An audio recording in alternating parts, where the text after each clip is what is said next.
Welcome everybody to my Freedom from Addiction channel. I'm Coach Malik, author of Overcoming Addiction Through Grace, my first book, as well as founder of Amazing Grace Recovery, LLC.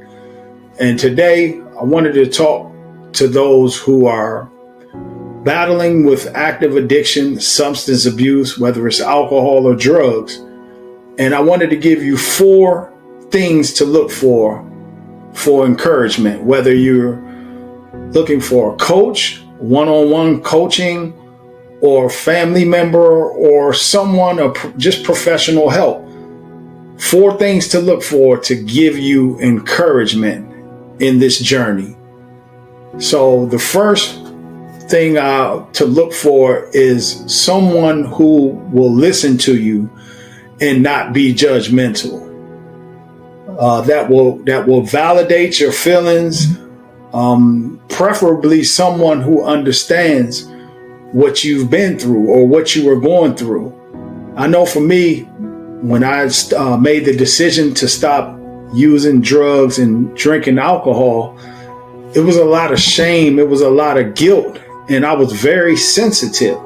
So it was very important to be around someone who could relate to that, who experienced it themselves, because they knew how to talk to me with compassion and validate the feelings that I was having. And they're valid feelings, because when we're making this tough decision, it's a lot of emotions that go into that. And it's an emotional disease as well. So also, someone who's not going to point blame at you and not preaching to you. I know a lot of times that can be a turnoff. Someone just trying to preach to you, you shouldn't do this, or, don't do that while you're trying to get clean. Don't do this and that. And pointing the blame and just saying that you're the reason why you're in this situation. We already know that. So we're already beating ourselves up. So we don't need anyone else that's going to contribute to that. So we need to be around someone who's going to be very careful and selective with the words they say to us, because we are sensitive and emotional in this process, because we're hurt, we're in pain. A lot of times, no one makes their mind up and says, hey, I want to be an alcoholic or I want to be a drug addict.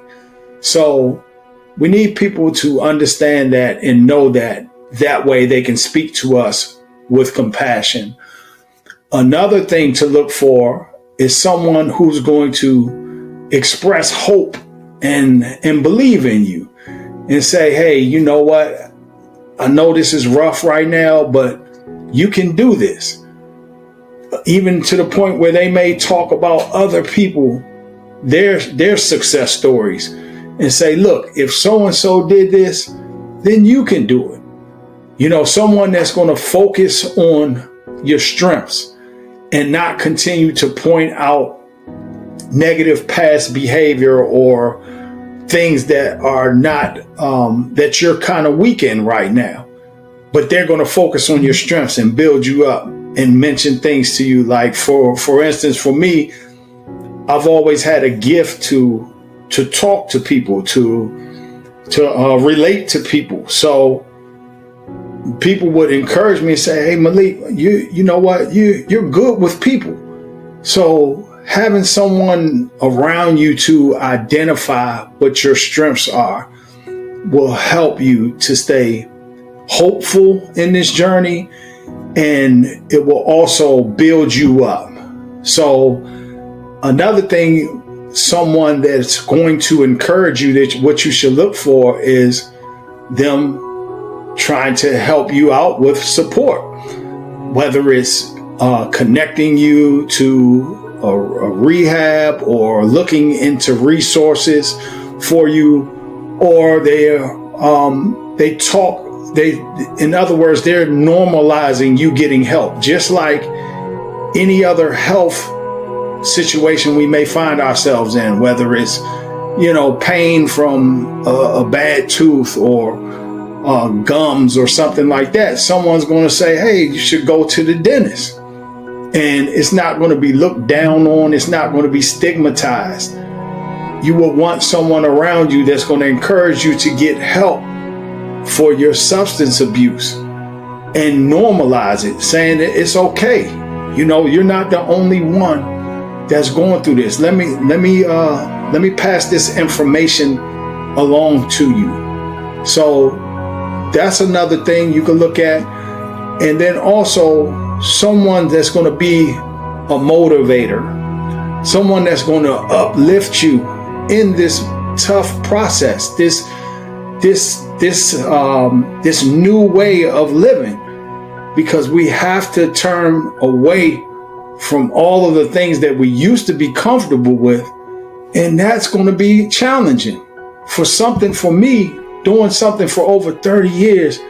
And now I see that I have to get rid of old destructive behavior and replace it. Not just doing new things, but replacing those with these new habits.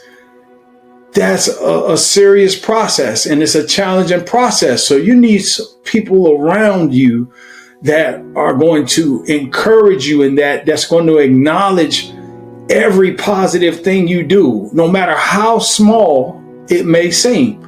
It could be that you did not pick up a drink of alcohol today. You didn't go get any drugs today. You didn't use today. Every little step, celebrate that. You need not only for them to do that, but you need to celebrate that for yourself as well.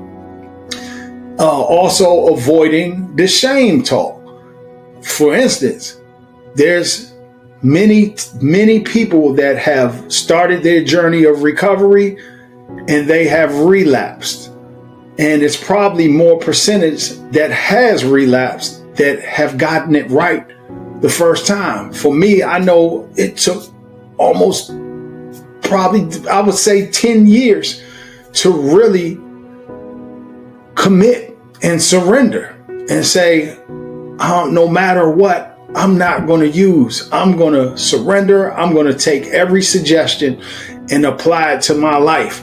Everything that I'm hearing, because I had gotten to a place where it was that bad for me, where I really felt like if I had kept drinking and using within 6 months, I would have either killed myself being behind the wheel, drunk driving and high.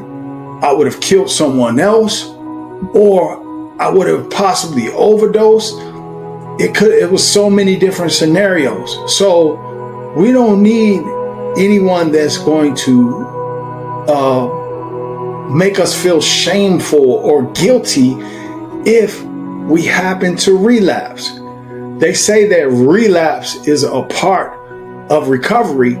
I say that it can be a part of the recovery. It doesn't have to be, but it's okay.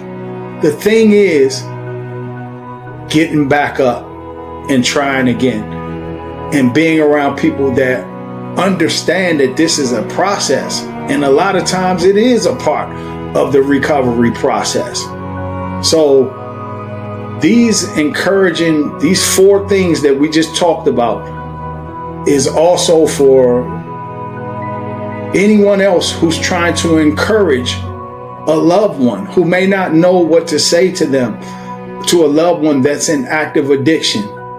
You can use these different encouraging tips and techniques, and this will make a difference, because the bottom line is the person that's going through substance abuse and addiction, they want what we all want. We want to be loved. We want to be connected. So the best thing you could do is show compassion,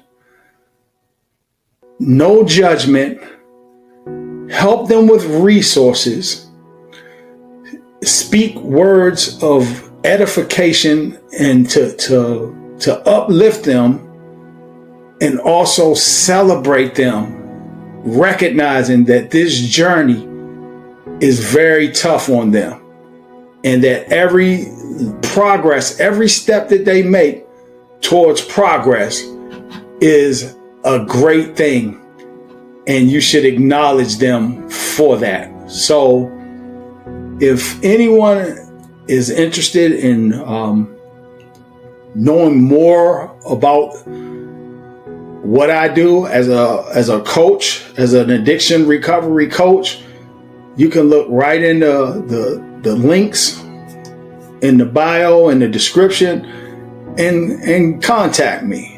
And if you are someone who is looking for tools to help you, and you've made your mind up and you started in this process of recovery, and you made your mind up that you want to see it through, that you are sick and tired of being sick and tired, then I say subscribe to this channel, and I look forward to speaking with you soon. God bless.